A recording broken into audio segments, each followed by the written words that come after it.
मैं जब भी बाहर मुकाबलों में गया हूँ अपने खर्चे पे गया हूँ। छोड़ दी थी अपनी जॉब ग्रेड 19 में, अभी 9 साल सर्विस रहती थी, 20वां ग्रेड भी मिलने वाला था। मुझे गेम का जुनून है और मैंने हज़ारों प्लेयर प्रोड्यूस किए हैं बखर से। जीत के आया हूँ बुल्गारिया से, मलेशिया से, पाकिस्तान के लिए।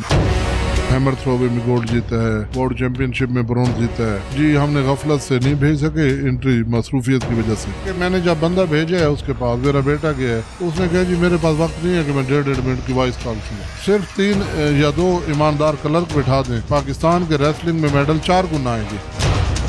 अस्सलाम वालेकुम नाज़रीन, नई बात डिजिटल के साथ मैं आपका मेज़बान तलहा नारू हाजिर खिदमत। नाज़रीन, आप मेरे साथ जिस शख्सियत को देख रहे हैं, आप देख कर गुमान कर रहे होंगे शायद आज हम किसी आलम के पास हैं, लेकिन ऐसा हरगिज़ भी नहीं है। आज हमारे साथ जो शख्सियत मौजूद है, अगर उनके बारे में आपका मैं तारुफ कर रहा हूँ तो आप हैरान रह जाएंगे। ये रेसलर हैं, जी हाँ बिल्कुल, ये रेसलर ही हैं और माशाल्लाह से मुख्तलिफ ममालिक के अंदर जाकर उन्होंने पाकिस्तान का नाम रोशन किया, वहाँ से मेडल्स जीत कर लाए। लेकिन बदकिस्मती के साथ, जैसा स्पोर्ट्समैन के साथ हमारे मुल्क में किया जाता है, कुछ ऐसे ही सिचुएशन इनके साथ हुई। एक टूर्नामेंट जो कि दूसरे मुल्क में होने जा रहा था, जिसकी हुकूमत ने इनकी एंट्री नहीं की, जिसकी वजह से ये वहाँ नहीं जा सके। पाकिस्तान का जो नाम है वहाँ पर जैसा कि ये पहले जाके प्रमोट करते थे वैसा नहीं कर पाए।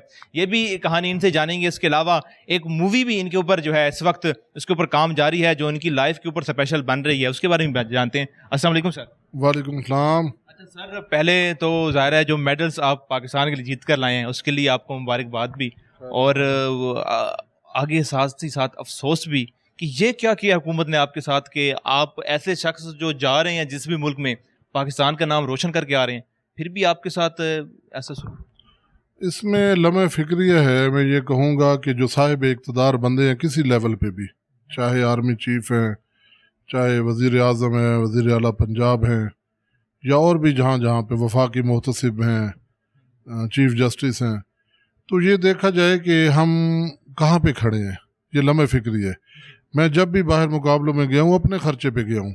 कभी इन्होंने मुझे एक मामूली सा भी स्पॉन्सर नहीं किया गवर्नमेंट की तरफ से। अब पहले मैं जीत के आया हूँ बुल्गारिया से, मलेशिया से, पाकिस्तान के लिए मेडल जीत के आया हूँ। हैमर थ्रो में गोल्ड जीता है, वर्ल्ड चैंपियनशिप में ब्रोंज जीता है रेसलिंग में। तो अभी एक यूनान में कंपटीशन हो रहा था, ग्रीस में, इंटरनेशनल वेटरन रेसलिंग का।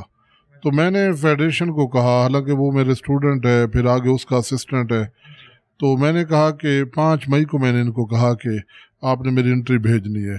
मैंने लिंक भी भेजा, सारा कुछ किया, तो उन्होंने कहा जी भेजते हैं। फिर आखिरी दिन का 1 दिन पहले कहा जी हमने गफलत से नहीं भेज सके एंट्री, मसरूफियत की वजह से, आप अगले मुकाबलों की तैयारी करें। हालांकि 2 मिनट का काम था ईमेल भेजना, तो ये इन्होंने ये नहीं किया। अब इस मेडल पे इनका कुछ भी नहीं लगना था, मैंने खुद अपने अखराजात माजी की तरह करने थे, तो लेकिन इन्होंने इसमें भी गफलत कर ली। अच्छा, मतलब कि जितने आप टूर्नामेंट्स में जाते हैं अपने अखराजात पे जाते हैं, और इस टूर्नामेंट पे भी आपने अपना खर्च करके जाना था। एक मेल जो सिर्फ उन्होंने करनी थी, हुकूमत की जानी थी कि हमारा प्लेयर आएगा, वो मेल नहीं होता। बिल्कुल ऐसा ही है। बल्कि एक और बात मैं बताऊं कि मुझे गेम का जुनून है और मैंने हज़ारों प्लेयर प्रोड्यूस किए हैं बखर से, जो मुख्तलिफ गेमों में नेशनल और इंटरनेशनल लेवल पे, अभी रेसलिंग में भी नेशनल लेवल के, इंटरनेशनल लेवल के हमारे प्लेयर्स हैं बखर से। तो उसमें हम खुद अखराजात करके बच्चों को तैयार करते हैं। मैंने 2019 में छोड़ दी थी अपनी जॉब ग्रेड 19 में, अभी 9 साल सर्विस रहती थी, 20वां ग्रेड भी मिलने वाला था, तो मैंने छोड़ दी कि मैं बेटे को और ख़ुद जाऊंगा वर्ल्ड लेवल पे।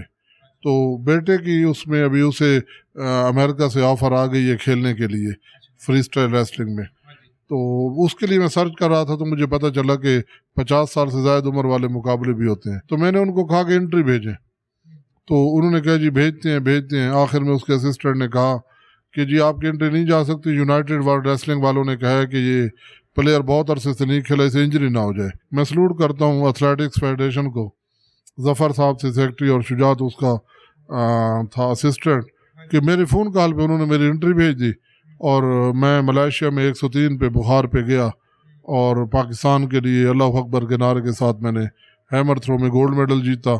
वहाँ पे इंडिया के 600 प्लेयर का दस्ता था और मैं अकेला था। तो और जब ट्रायल भी नहीं थे, जब इनका ख़र्चा भी नहीं होना था, तो इन्होंने एंट्री नहीं भेजी। ایک تو انٹری غفلت کی انٹری نہیں بھیجی، اوپر سے حوصلے بھی پست کرنے کی کوشش کرتے تھے. کہ میں نے جب بندہ بھیجا ہے اس کے پاس، میرا بیٹا گیا ہے کہ جی آپ وائس کال میسج کیوں نہیں سن رہے؟ اس نے کہا اب میرے شاگرد کے اسسٹنٹ نے، جو اب وہ ارشد پریزیڈنٹ ہے، اس کا اسسٹنٹ ہے وہ فرید، تو اس نے کہا جی میرے پاس وقت نہیں ہے کہ میں 1.5 منٹ کی وائس کال سنوں، وائس میسج سنوں. یہ دیکھیں حد دیکھیں. تو اس میں حکام بالا سے یہ اپیل کرتا ہوں کہ اس پہ وہ ایکشن لیں اور اس کی ایک شفاف انکوائری ہو، اور اگر میری بات درست ہے اس کی انکوائری کریں تو پھر ان لوگوں پہ جو ذمہ دار ہیں تاحیات پابندی لگے. اور اگلی بات میں کہتا ہوں، میں لکھ کے دیتا ہوں کہ پاکستان کے میڈل جو ہیں، جتنا یہ فنڈ تھوڑا بھی لیتی ہے اگر فیڈریشن، اس کا بھی بھلے آدھا کر دیں، صرف 3 یا 2 ایماندار کلرک بٹھا دیں، پاکستان کے ریسلنگ میں میڈل 4 گنا آئیں گے. کہ انہوں نے جب میری انٹری بھیجی، میں نے کہا کہ گریکو رومن اور فری سٹائل دونوں میں بھیجنی ہے، تو وہ فرید کہتا ہے کہ جی دونوں میں نہیں جا سکتی. میں نے کہا میں نے ریکارڈ چیک کیا ہے، پچھلے سال رشیا کا دونوں سٹائل میں چیمپئن ہوا تھا ایک ہی بندہ، تو کھیل سکتا ہے. انہوں نے پھر میری انٹری نہیں بھیجی، میں ادھر پہنچا، ان کی میں منتیں کرتا رہا جی مجھے گریکو رومن میں انٹری کریں، انہوں نے نہیں کی، تو فری سٹائل میں نہیں جی میڈل لے سکا. لیکن جب میں بار بار ان کے آفس گیا، میلے کی ریکویسٹ کی، ان کو میرا حیا آیا، اور آخری ٹائم پہ انہوں نے کہا جی اب آپ کو انٹر کر رہے ہیں گریکو رومن میں، اور اس میں نے میڈل لے لیا، حالانکہ انہوں نے انٹری اس میں نہیں بھیجی نہیں تھی جان بوجھ کے. اس عمر میں بھی آپ ماشاء اللہ اتنے تندرست ہیں کہ پاکستان کے لیے میڈلز لے کر آ رہے ہیں. آپ کی صحت کا راز بھی جانیں گے کہ آپ کیا کھاتے پیتے ہیں. مووی کے بارے میں بتائیں جو آپ کی مووی بن رہی ہے.